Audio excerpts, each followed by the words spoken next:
not so long ago. So what year was it? Cox was fired. The Yom Kippur War ended. And Midnight Train to Georgia was the hot single. It all happened the last week of October, 1973. Here again is Stone Phillips. What would you do if your child were desperately ill and no drug or medication seemed to work? You're about to meet a father who refused to give up, a man who defied the doctors and went looking for a miracle. Remarkably, he found one. And now, as John Larson reports, he wants to know why so many in the medical community kept it a secret.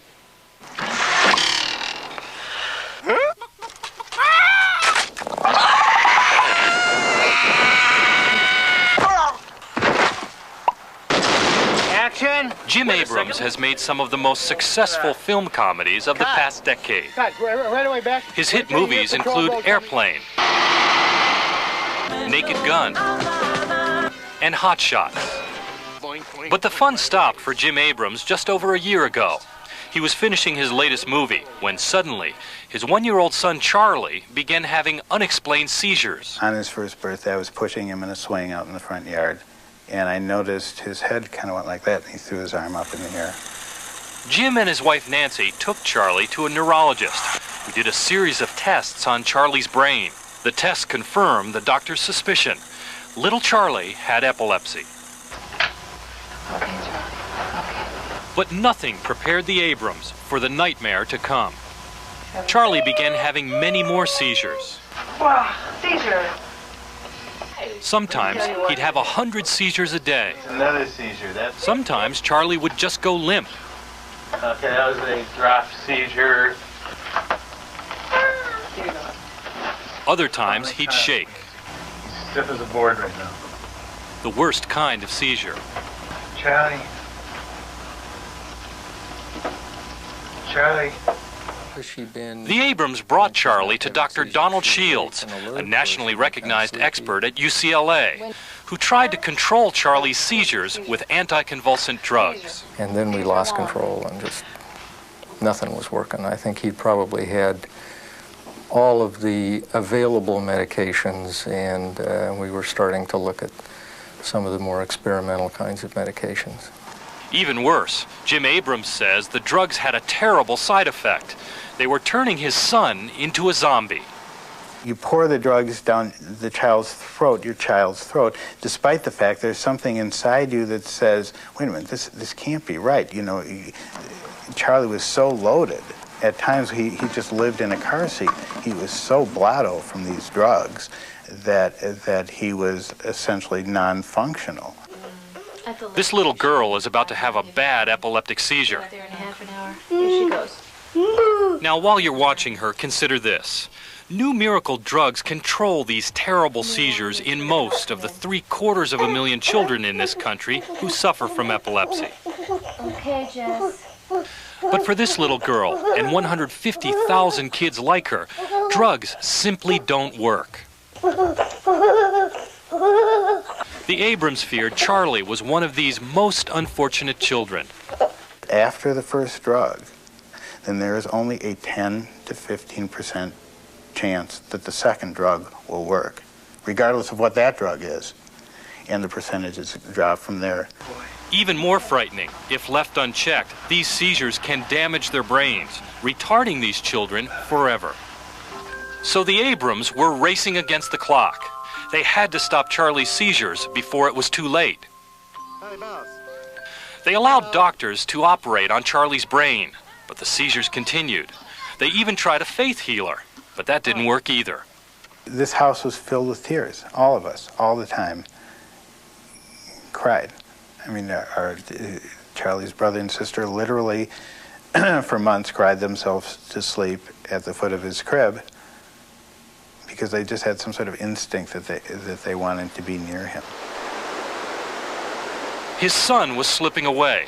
His whole family was in anguish, and the doctors had no answers. Jim Abrams was desperate. He decided to begin his own study of epilepsy. He attended medical lectures and read every book he could find on epilepsy treatment. And one day, in a medical library, he found something no one had told him about. A book describing a diet that supposedly cured half of the epileptic kids who went on it. And it was like dumbfounding. How could that possibly be? The book claimed that experts here in Baltimore were perfecting something called the Ketogenic Diet, a diet consisting largely of something most doctors tell us to avoid: generous helpings of fat.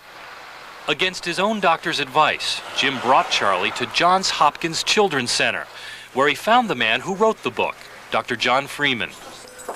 At Johns Hopkins, Jim and Charlie also met a 72-year-old dietitian, Millicent Kelly, who had been working with the diet for 40 years. So this is the one to use, even though this has a much better flavor. Now retired and a part-time consultant, Millie had designed meals that give kids just enough protein to grow on, combined with lots of fat, bacon, butter, and heavy whipping cream. Their families have to measure every bite of every meal precisely, or Millie says the diet won't work. Whatever happens there to cause that seizure just doesn't happen anymore. Okay. And they become seizure-free, and that's a remarkable thing. Yet despite its high success rate, we found several parents who, like the Abrams, say their doctors also tried to talk them out of trying the diet. We've been actively discouraged by different doctors not to try it. We have talked to many, many neurologists over the years, and they still feel that it's too much trouble. Too much trouble.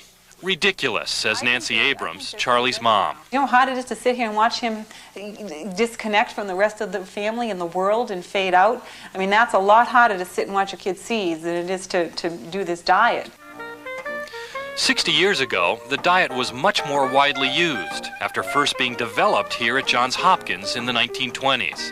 But then, in the 40s and 50s, several new wonder drugs came on the market. The drug companies made millions of dollars in profits, and doctors stopped using the diet. But all along, Millicent Kelly here at Johns Hopkins and a handful of others kept refining the diet, and there were some real success stories. Be ready! Catch it! Doug Foster is one of them. Today he enjoys a healthy life, including coaching his son's Little League ball team in Virginia Beach, Virginia. But 32 years ago, Doug's prospects looked grim.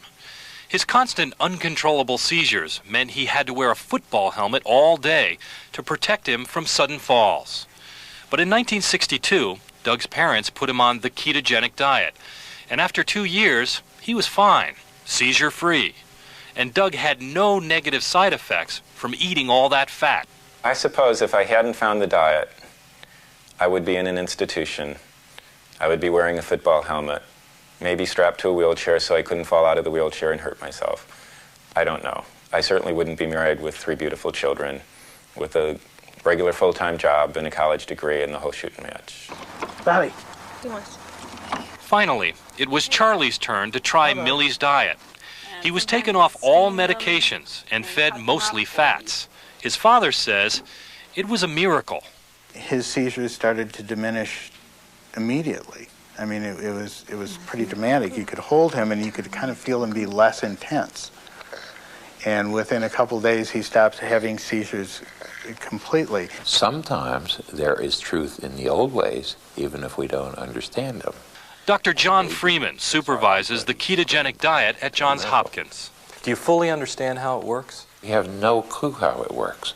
And that's part of the reason it hasn't been accepted in lots of places. Oh, look what she's But consider the results. Most kids who try the diet at Hopkins can go back to normal food after 2 years, never need drugs again, and remain seizure-free. If I see results like I've been seeing, there's so many encouraging words talking to other parents that have been on the diet, and it works. I'm coming to get you. Jim and Charlie returned to Los Angeles, where Charlie thrived. I'm coming. Here I come. Here I come. I'm coming. I'm coming to get you. No longer a zombie on medications, his seizures were gone. But the story doesn't end here. All of a sudden your eyes open up in the middle of the night and you say, wait a minute. You know, this didn't have to happen. 90% of these seizures didn't have to occur. Waking up around the clock and pouring drugs down his throat didn't have to occur. Jim was angry and puzzled that none of the 6 doctors he went to for help ever mentioned the diet.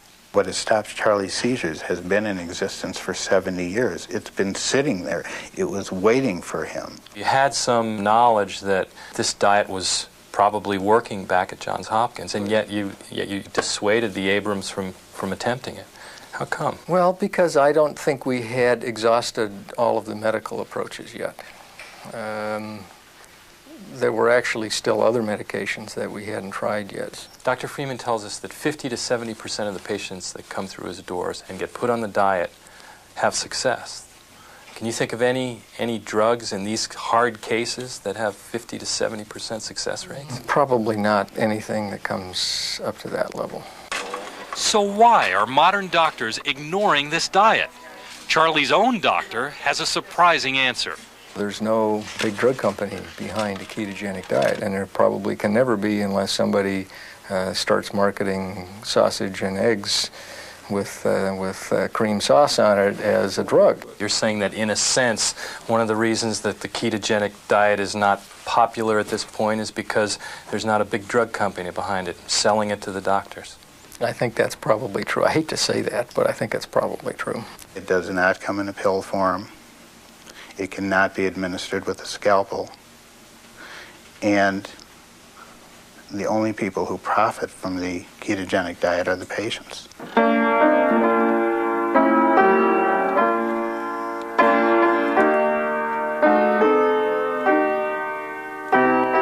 And incredibly, the diet could have been lost forever if Millie Kelly had not stuck with it for 4 decades, devoting even her retirement years to keeping a simple miracle cure alive. If Millie hadn't been around all these years, I think the diet would have been lost. Gone. That's how important she is. Has anyone been invited to a party while they've been on this ketogenic diet? And that's why Jim Abrams is making a new movie. Not a comedy this time, but a film for parents facing the crisis he faced, recording for future generations Millie's precise recipe for the diet that saved Charlie. And your meat can be beef, lamb, veal, pork, liver, fish. And since nobody else was doing it, Abrams personally took on the task of organizing a major medical conference on the diet last month.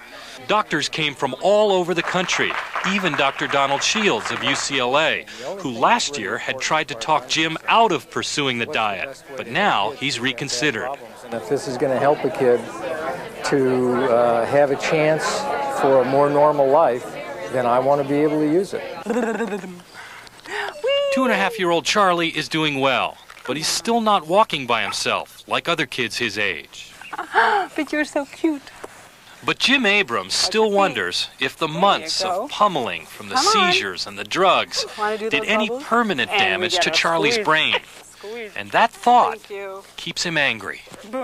How it could possibly be that that diet and its success rate at Johns Hopkins has remained a secret is absolutely incredible to me. And what really makes it tragic is the amount of kids who have suffered because of that. No. Since we shot this story, Charlie is now walking across the room by himself and talking in complete sentences. In the meantime, his father has set up a foundation to help spread the word about the ketogenic diet.